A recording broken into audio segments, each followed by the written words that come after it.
औज़ुबिल्लाहिमिनश्शैतानिर्रजीम बिस्मिल्लाहिर्रहमानिर्रहीम। डॉक्टर आसिफ इसहाक आपसे मुखातिब है। ख़वातीन और हज़रात, हमारे बहुत से नाज़रीन जो हैं उन्होंने कमेंट बॉक्स में हमें कमेंट भी किया और ऐसी कुछ बीमारियां हमें बताई कि जो रोज़मर्रा के मसाइल लोगों में हैं, जिन पे वो सुनना चाहते हैं या जिनको वो समझना चाहते हैं, उस हवाले से हमें अपनी आरा से भी आगाह किया। तो इसी हवाले से बहुत से नाज़रीन जो हैं वो थायराइड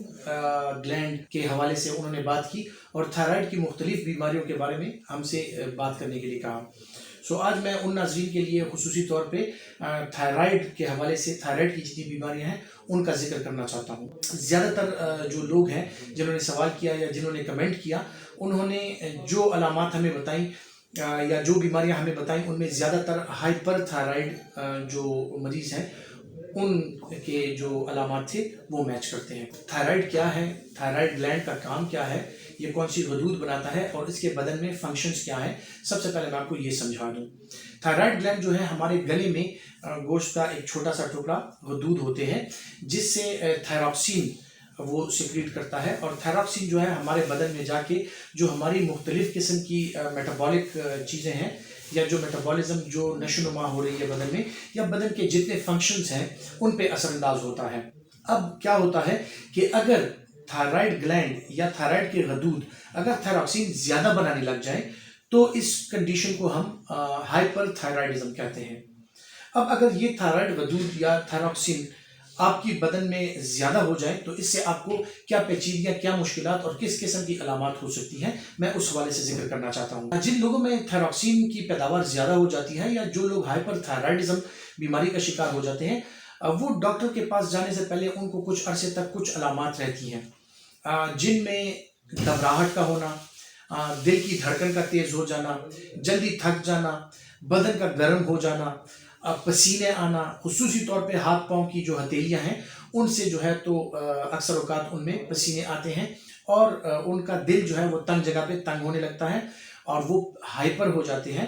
और छोटी छोटी बात पर उनको गुस्सा आता है, हर एक काम वो तेज़ी से करने लगते हैं, उनमें खपखपी बदन में आ जाती है और बदन लरजने लगता है। इसी के साथ साथ उनके दिल की धड़कन भी तेज़ हो जाती है और वो घबराहट का शिकार रहते हैं। और अगर आप इन लोगों को देख लें तो ये अक्सर होता है, जैसे ही थायराइड हाइपर थायराइडिज्म का मरीज़ आपके सामने बैठता है तो आपको ऐसे लगता है जैसे वो शदीद थकन का शिकार हो, उससे स्वेटिंग हो रही होती है, पसीने आ रहे होते हैं, उसका पूरा बदन लरज रहा होता है। जब आप उसको हाथ लगाते हैं उसका बदन गर्म होता है, उसके दिल की धड़कन तेज होती है, यानी आराम के वक्त भी, रेस्टिंग स्टेट में भी उसकी बॉडी जो है वो हाइपर रहती है और ऐसे लग रहा होता है जैसे वो बड़ी विगरस एक्सरसाइज यानी अच्छी खासी वर्जिश करके आया हो। अब थायराइड की जो बीमारियां जिन लोगों में होती हैं उन लोगों में अक्सर औकात ये होता है कि उनको भूख बहुत ज़्यादा लगती है, वो बहुत ज़्यादा खाने लग जाते हैं, लेकिन उनकी मेटाबॉलिज्म इतनी तेज़ होती है कि वो जो खाते हैं वो बहुत जल्दी हजम भी होता है और बहुत जल्दी उसका बदन से अखराज भी हो जाता है। सो इन लोगों में ज़्यादातर पेट नरम रहने की शिकायत रहती है और अक्सर औकात हमारे पास दायमी दस्तों की बीमारी की शिकायत लेके आते हैं कि मुझे तो कुछ महीनों से दस्तों की बीमारी है जो ठीक नहीं हो रही। और इन दस्तों की बीमारी के साथ साथ बदन में शदीद गर्मी आती है, पसीने आते हैं, दिल की धड़कन तेज़ हो जाती है और एक और अहम बात जो मैं आपको बताना चाहता हूँ, इन लोगों में अच्छा खासा और बहुत ज़्यादा खाने के बावजूद भी इन लोगों में वज़न की कमी होने लग जाती है। सो अगर ये अलामात आप में पाई जाती है कि दिल की धड़कन तेज़ है, बदन गर्म रहता है, पसीने आते हैं, थकन जल्दी हो जाती है, पेट नरम रहता है और इसके साथ साथ वज़न घट रहा है, तो आप ज़रूर अपने डॉक्टर से मशवरा करके अपने थायराइड का चेकअप करवाइए, क्योंकि ये सब हाइपर थायराइडिज्म की अलामात हो सकती हैं। हाइपर थायराइडिज्म की अलामात मैंने आपको बता दी, अब इसका इलाज क्या है और इसकी पेचीदगियाँ क्या है। इलाज जो है वो डिपेंड करता है कि हाइपर थायराइडिज्म आपको उम्र के किस हिस्से में हुआ है और उसकी वजूहात क्या है। हाइपर थायराइडिज्म जो है अगर नौजवानों में हो जाए और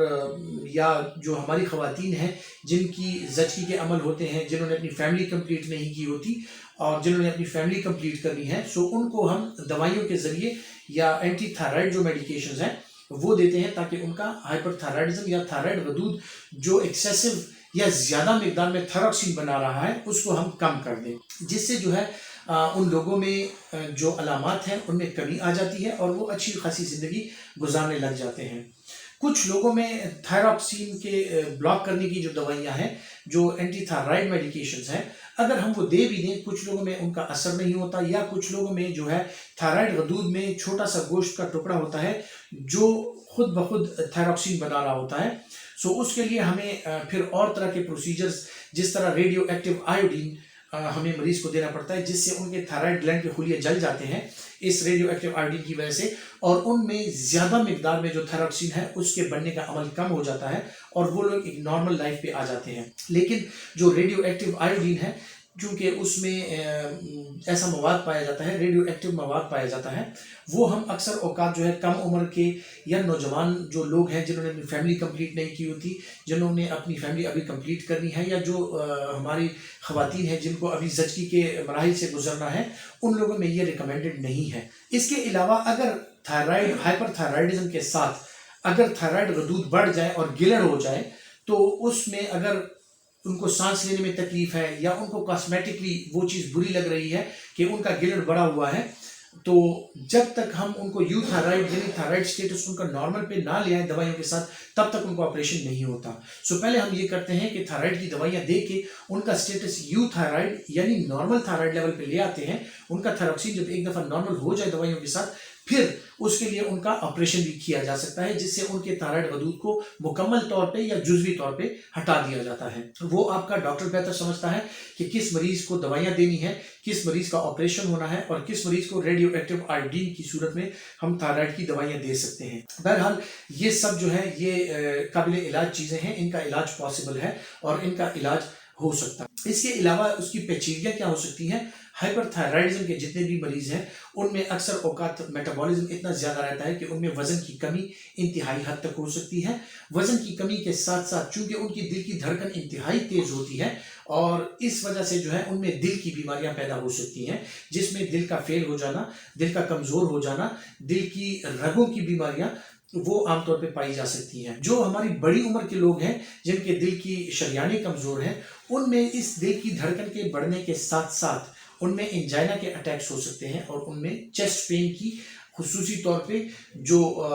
چلتے پھرتے کے ساتھ یا ان کی دل کی دھڑکن تھوڑی سی تیز ہو جائے اس کے ساتھ ان کو انجائنا کا اٹیک ہو سکتا ہے. جو بڑی عمر کے لوگ ہیں جو دل کی بیماریوں میں مبتلا ہیں، خدا نخواستہ ان کو اگر ساتھ میں تھائرائڈ کی بیماری ہو جاتی ہے، وہ ہائپر تھائرائڈ ہو جاتے ہیں، ان میں دل کے دورے پڑنے کے جو امکانات ہیں وہ بڑھ جاتے ہیں. اس کے علاوہ جو ہے دل کی دھڑکن کا بے قابو ہو جانا، کیونکہ اللہ تعالیٰ نے دل کی دھڑکن ایسے بنائی ہوئی ہے کہ وہ ایک خاص ردم میں چل رہی ہے. سو اس کے ردم کا ڈسٹرب ہو جانا، جسے ہم ٹیکی کارڈیا یا ٹیکی ریدمیا یا ایریدمیا بول سکتے ہیں، ان میں دل کی دھڑکن بے قابو ہو کے خطرناک صورت اختیار کر سکتی ہے. اس کے علاوہ کچھ لوگوں میں دل کی بیماریوں میں ایٹریل فبریلیشن یا ایٹریل فلٹر کہا جاتا ہے، جو تھائرائڈ بیماریوں کے ساتھ ساتھ ہو سکتی ہے. اس کے علاوہ ایک اور دل کی دھڑکن کا مسئلہ ہے جسے ہم ایس وی ٹی یعنی سپرا وینٹریکولر ٹیکی کارڈیا کہتے ہیں، وہ بھی ان لوگوں میں ہو سکتا ہے. سو زیادہ تر جو تھائرائڈ کے مسائل ہیں وہ دل پہ زیادہ اثر انداز ہوتے ہیں. اس کے ساتھ ساتھ تھائرائڈ کے کچھ مریضوں میں آنکھوں کا باہر آ جانا، آنکھوں کا پرومیننٹ ہو جانا،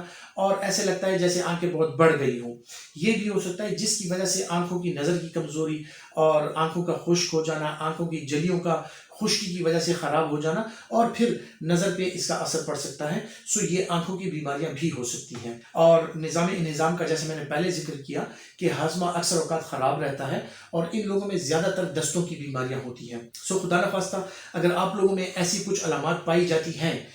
جن کا میں نے ابھی ذکر کیا، یہ خدا نخواستہ ہائپر تھائرائڈزم کی یا گلڑ کی بیماری کی علامات بھی ہو سکتی ہیں. سو آپ اپنے مستند ڈاکٹر سے ضرور مشورہ کیجئے اور اپنا چیک اپ کروائیے، اور اس بات پر یقین کر لیں کہ خدا نخواستہ کہیں آپ تھائرائڈ کی بیماریوں کا شکار تو نہیں ہیں. اپنا بہت سا خیال رکھیے گا. پاکستان زندہ باد.